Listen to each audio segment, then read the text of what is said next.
Hey, I'm Alex Radcliffe from Board Game Co. and today I'm reviewing Explorers of Navoria from Jonda Games. Explorers of Navoria is an open drafting worker placement tableau building game. There's a whole bunch of things interweaving over here, but before we dive into that, this is a prototype, all rules, components, and all of that subject to change, and of course I'll have a link to the crowdfunding campaign down below.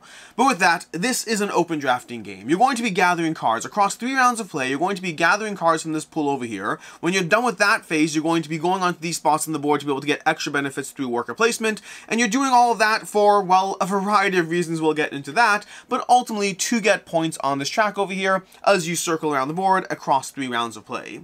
Every single round is going to start with players drawing tokens in the bag. You're going to start by drawing 2 tokens in the bag over here. We got 2 tokens over there. Great, okay, that means I can take one of these 2 colors of cards. I can either take one of these pink cards over here or one of these cards over here, and whichever one I take, let's say I take a pink card, let's say I grab this card over here, I add it to my tableau, this goes over here to the side, I'll put it by the deck, and over here, we have that token over there, and that's going to be left in the pool. The next player is going to draw, again, 2 of these, but now they also have the option of whatever is left in the pool, which in this case they have that anyway, but that means the pool is going to slowly increase as you go. The first player has first pick, but as players go on, they have more agency over taking any of the cards. You're going to go round and around until they take the variable number of cards, which varies based on player count, but generally you're going to be taking 4 cards per player. When you're done with that, you're going to be placing those workers in reverse order onto this board, but we'll come back to that in a second. Let's come back to the cards over here and explain what these all do as far as how they operate within the greater scheme of the game. When you take a card, you're taking from one of 5 different areas. These top cards over here are going to be giving you immediate placements down over here on these tracks. So we'll explain these tracks a little bit, but we got 3 main areas that you're trying to effectively race along. You're going to have your explorer, who's wandering around the board, slowly going across further and further to get points, but they reset every single round. And then you have these huts over here that can go on the track and they can save your progress. So you can go 1, 2, and 3. You can get a maximum of 3 of them to be able to save your progress so that when your explorer resets, they reset closer to the actual destination, being able to get further. That's a bit of a framework that's worth understanding before we get into, well, we'll get into why you score points for those tracks soon, but you're trying to go along those tracks. Now let's come back to the cards. So when you see the symbol over here, this square symbol means your explorer advances on that track. So if you take this card right now, you'd immediately get 2 points. Those little crown symbols are points, and then my explorer over here would move along this track to the spot over there. Additionally, during the income phase, I would get 1 point for every flag my explorers had reached. This little C over here is the income phase. You're going to have an income phase in each of the 3 rounds after the whole drafting phase. And so right now, I would get 1 point because I have an explorer over here, but you can see there's different flags on different tracks, and each track has a variable number of flags. We'll get into that soon as well, and you can get points for how your explorers have traversed along those tracks and the flags they've reached. If you have a bunch of those cards that reward you for moving along, if you get 4 cards that give you a point for each explorer, and you've reached, 5 flags cumulatively with your explorers, that's going to be 20 points right there, which is not a small amount of points. Then we have the blue cards. The blue cards, oh wait, last thing, you also notice the cards over here have different symbols in the top right corner. That's going to be different factions in the game, and collecting those are going to be important. You're going to want at least 5 of those, but with some more caveats soon.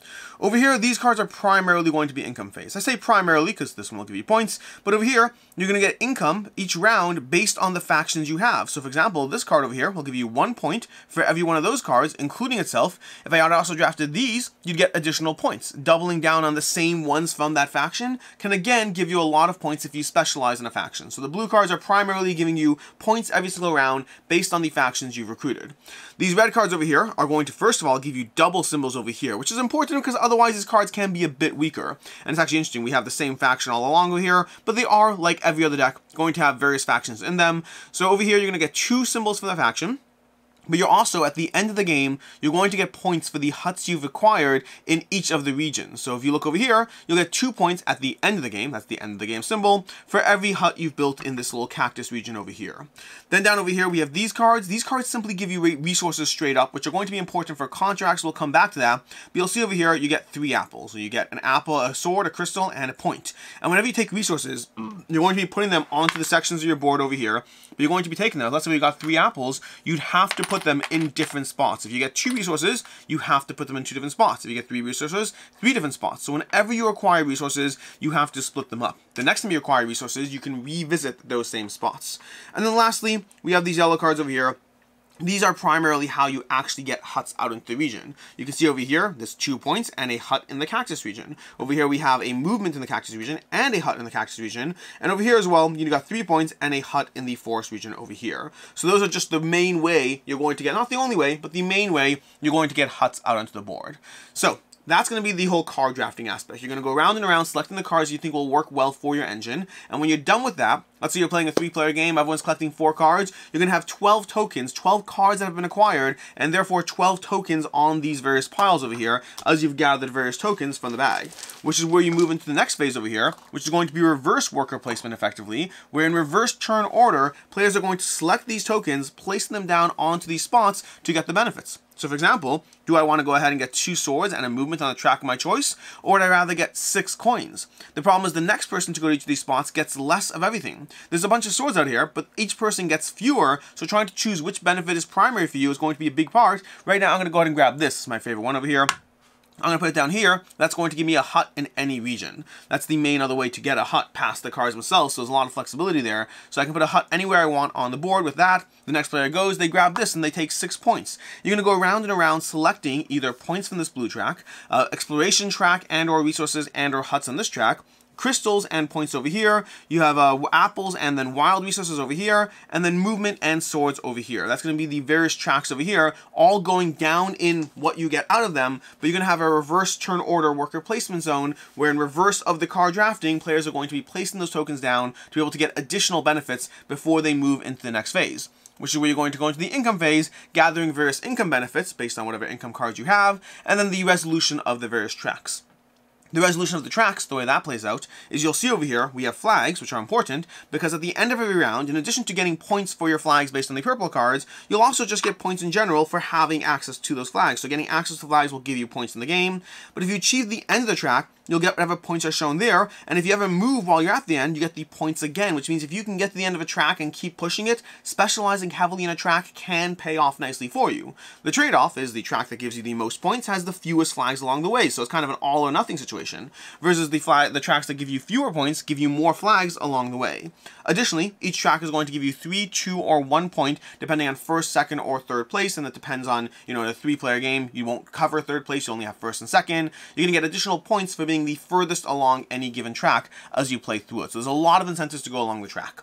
And then possibly the last thing to cover? No, there's a bunch more things to cover. 2 more things to cover. First of all, we have these tokens over here. These cards over here, let me go ahead and show you one of these. So you have these cards over here. They're going to give you effectively rewards for once you've achieved 5 of that faction, the first player to do so will take their marker and put it on this first place, and you'll get 3 points for every purple card at the end of the game. Second person will get 2 points for every purple card, which means trying to pay attention to the way those will score you points and trying to lean into gathering cards that will help you get the symbols that will help you get one of these 4. And these are variable. There's a bunch of tiles in the box you're not seeing here, but it'll give you extra points for getting various cards, and leaning into the right factions, the right clan symbols can really help you get a chunk of extra points at the end of the game. And then we have contracts. Contracts, I loosely touched upon them. But as you gather resources in the game, which will happen from the green cards, but also from these tracks over here, you're going to be placing those resources onto these regions here. When you achieve whatever that contract fulfillment is, which over here is 1 for each resource, over here it's 4 resources, and over here it's 3 of any one type, whenever you achieve that type of resource, you're going to go ahead and fulfill the contract, which will always give you a movement in that zone, as well as a point per green card, which means green cards, which give you resources, they'll build up as well throughout the game, giving you more and more.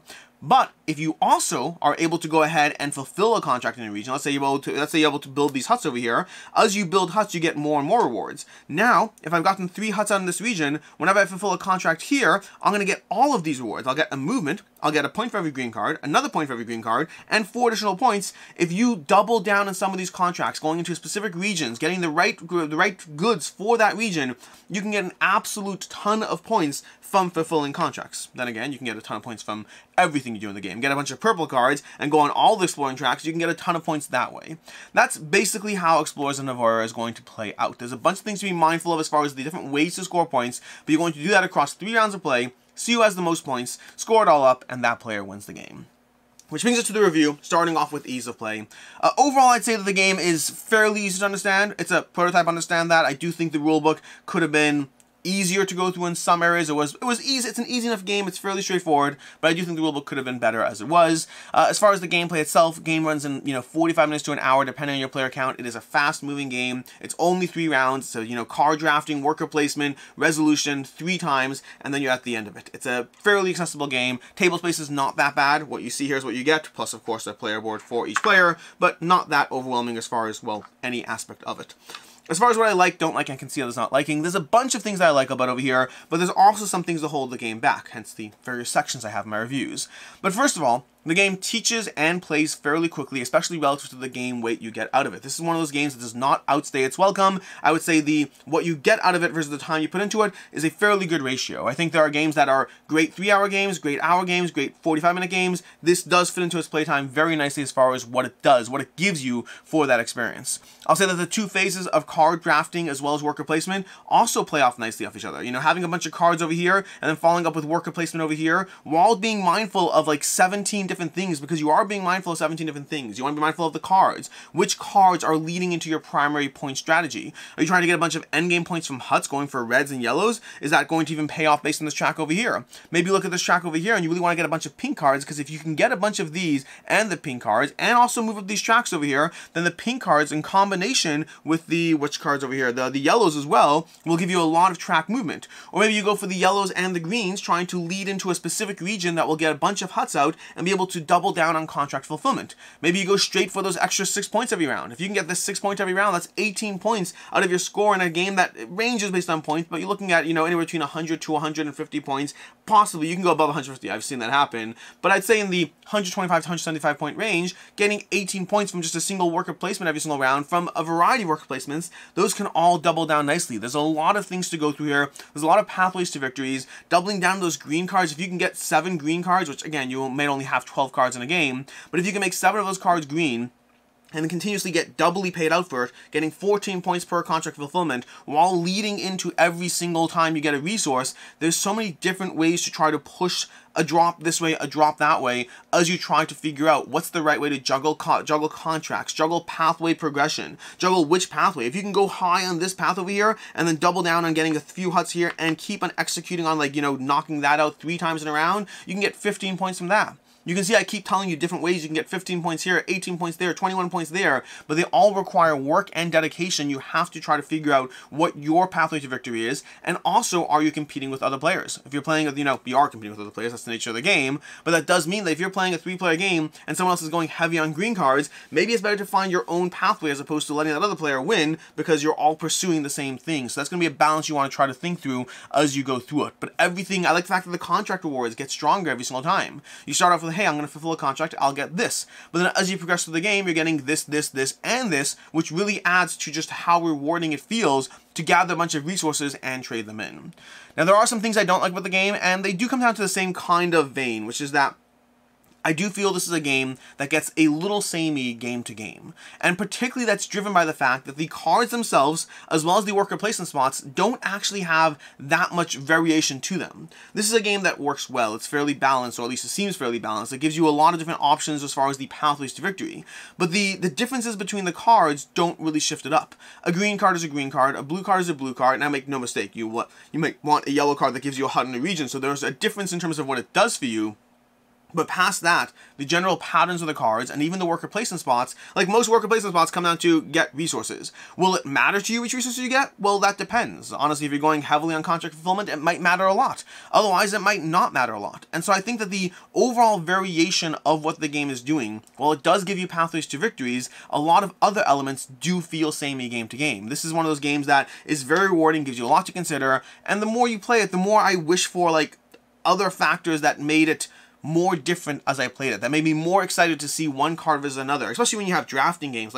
There are so many games out there that when I see a particular card, I'm excited for that. I don't have that in Navoria, in Explorers of Navoria over here. I have the general aspect of that fits into my strategy, but there's no excitement over that card. I'm waiting for this card or that card or anything like that. So I think elements of the game are a bit samey as you go through it. It's an overall very good experience, but it's one of those that for me has a bit more trouble as you go through repeated plays of the game. As far as I can see others not liking, a few small things, nothing crazy. First of all, you're resetting your progress on these tracks. If you don't like that aspect, if you don't like moving up a track and then getting to the end having to reset down over here, that's a little frustrating. I'll also say there's a little bit of an interesting element over here where sometimes your hut can advance past your explorer, and it feels a bit weird to have your hut advancing while your explorer is still behind it. I almost wish that your explorer moved when your hut moved, but that could produce its own balancing issues. Just thematically, it feels a little frustrating in a weird way. The contract limitations, the way you kind of have these weird contracts, you can only put one in each region, kind of puts an artificial stifling on the way you gather contracts, but again, might go to balance, things like that. Some small little nitpicks, nothing crazy in that category. As far as final thoughts on Explorers of Navoria, I keep saying Navoria, I keep putting the I in the first O and I, so the second O and I. Explorers of Navoria. As far as my overall thoughts on this one, this is one of those games that I waffled between a 3.5 and a 4 out of 5. It does happen to me time to time where, more often than not, I can put a game exactly where I want to put it, but once in a while I have that game where I'm like, I like it enough that it should be a 4, but I also have hesitancies enough that it should be a 3.5. I am going to put this at a 3.5 out of 5. I prefer to drift down when I'm uncertain, and I am uncertain on this one. This game gives you rewarding gameplay. It gives you charming art. I didn't even talk about the art, the presentation. It gives you great art, great presentation. It gives you rewarding gameplay, multiple pathways to victories, but the main thing that holds it back for me is ultimately a thing that will affect how much I table it, which is how much is every game different as I dive through it. Is it just a refinement of the same exact puzzle, just trying to refine better and better, or do I feel differently as I play through the game? And while there are different pathways to victory, you'll see some of those, you'll see most of those as you go through a few games. So that does hold the game back for me, but I do like it a lot. It's also worth noting that there are expansions to this game coming out that I have not had a chance to play through them. I've had a chance to look through the rules briefly, but I don't have any of the expansion content. I know there will be expansion content on the crowdfunding campaign, and those things may well push me over the edge, since the main thing I'm looking for on this one is just that additional drop of variety or feeling different as you go through it, and that could be the edge that pushes me over. Ultimately, I do wish that the worker placement spots were a bit more interesting, or the cards were a bit more different, or gave you extra things to go through, but as it is, Explorers of Navoria gives you a game that gives you a great amount of game in a short playtime. It gives you multiple pathways to victories. It's easy to table, easy to play. There's a lot of good things, and then that one element holding it back of the potential replayability game to game as I continue to go through it. Through a 3.5 out of 5, and I am excited to see what the expansions have to offer. As far as other game recommendations, first of all, if a game that gave me similar vibes as far as the open drafting, the kind of racing versus area control, it did give me El Grande vibes playing through this. Very different games, to be very clear, but the vibes were there. That's all I can say. The vibes were there as far as comparisons. And then if you want another game with adorable artwork in a whole different genre, but if you want those anthropomorphic creatures with a similar art style, check out Root from Leader Games for another very different game, but also charming and little cute animal creatures in your game. In any case, and until next time, I'm Alex Radcliffe from Board Game Co. Hope you found this review helpful, and as always, I hope you have a good one.